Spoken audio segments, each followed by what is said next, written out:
வந்து தொலைஞ்சது swimming pool side. லைவ்ல விக்ரம் அழுதுட்டு இருக்கிறாரு. கஷ்டமா இருக்கு. கோவமா வந்து கத்த தெரியும் பார்த்தீங்களா? பிக் பாஸ்ல காலையில ஒரு டாஸ்க் நடந்துச்சு. அதில் வந்து யார் யார் பிஆர் வச்சுருக்காங்கன்னு சொல்லி பேசிகிட்டு இருந்தாங்க. ப்ளஸ் நாமினேஷனும் நடந்துச்சு. அதில் வந்து வினோத் சுபிக்ஷாவை பார்த்து, நீ வந்து எப்போ பார்த்தாலும் மீனவ சமுதாயம் மீனவ சமுதாயம்னு அதையே ஏன் சொல்லிட்டே இருக்கல? மீனவ சமுதாயத்துலேருந்து நீ ஒருத்தி மட்டும் தான் வந்திருக்கிறியா? நிறைய பேர் வந்திருக்காங்க. சும்மா அதையே சொல்லிட்டு இருக்காத. இதே டோனில் தான் அவர் சொன்னார். இதனால வந்து கொஞ்சம் ஹர்ட் ஆயிட்டாங்க சுபிக்ஷா. அப்புறம் அந்த டாஸ்க்லாம் முடிஞ்சதுக்கப்புறம் வினோத்தை கூப்பிட்டு, நீங்கள் வந்து இப்படி நீங்கள் சொல்லாதீங்கன்னு நீங்கள் சொல்லக்கூடாது.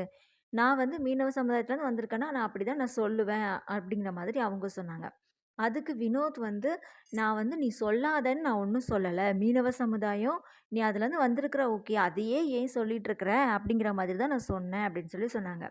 இதுக்கு வந்து சும்மா ஓரமா போயிட்டுருந்தாரு விக்ரம். அவர வந்து இங்கேருந்து வினோத் வந்து டீலக்ஸ் ரூம் பக்கமா தான் போயிட்டுருந்தாரு. வினோத் வந்து கொஞ்சம் இங்க வாங்கன்னு சொல்லி கூப்பிட்டு, இந்த மாதிரி இவங்க சொல்றாங்கன்னு சொன்ன உடனே, அப்போ விக்ரம் சொன்னாரு, எனக்கும் அப்படிதான் ஃபீல் ஆச்சு.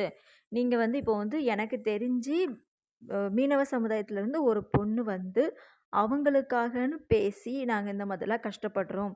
எங்களுக்கு வந்து இவ்வளோ நாள் தான் வேலை இருக்கும். ஒரு நேரம் கடலுக்கு போவோம். ஒண்ணுமே கிடைக்காது. இந்த மாதிரி அங்க உள்ள கஷ்டத்தெல்லாம், இப்படி ஒரு டெலிவிஷன் முன்னாடி இதுவரைக்கும் எனக்கு தெரிஞ்சு யாரும் சொன்னதில்ல.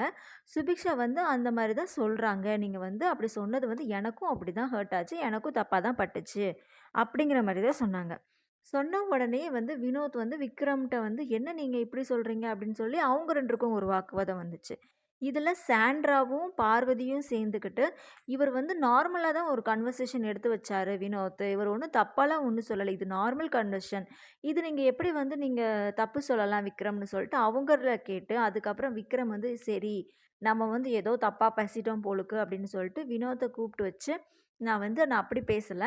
அ என்னோட எனக்கு எனக்கு தெரிஞ்ச என் கருத்து தான் நான் சொன்னேன். நான் வந்து உங்க பேர டேமேஜ் பண்ணணும்னு நெனச்சேன்னா, நானே வாலண்டியரா உங்களோட கன்வர்சேஷனுக்குள்ள நான் உள்ள வந்திருப்பேன். நான் பாட்டுக்கு அப்படி ஓரமா போயிட்டுருந்தேன். நீங்க தானே என்ன கூப்பிட்டீங்க. என்ன கூப்பிட்டு நீங்க தானே என்ட்ட கேட்டீங்க.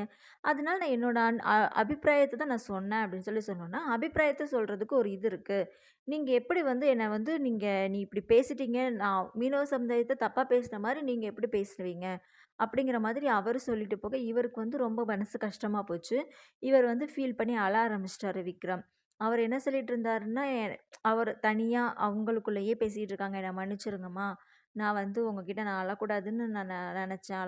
அழமாட்டேன்னு சொல்லி ப்ராமிஸ் பண்ணியிருந்தேன். ஆனா இந்த அழுகை வந்து வந்துருது. நான் என்னம்மா பண்ணேன்? நான் பசாட்டுக்கு தானே இருக்கிறேன். என்னைய கூப்பிட்டு கூப்பிட்டு வச்சு பேசி வாய புடுங்கி, அதுக்கப்புறம் வந்து என்னையே ப்ளேம் பண்றாங்க." அப்படிங்கிற மாதிரி சொல்லி ரொம்ப ஃபீல் பண்ணி அழுதுட்டு இருக்கிறாரு. இதுதான் வந்து இப்போ லைவ்ல வந்து ஓடிட்டுருக்கு. இன்னும் இந்த மாதிரி நெறைய அப்டேட்ஸ் தெரிஞ்சுக்கிறதுக்கு சேனல தொடர்ந்து பாருங்க. சப்ஸ்கிரைப் பண்ணுங்க. தேங்க்ஸ் ஃபார் வாட்சிங். Subscribe for more videos. நன்றி.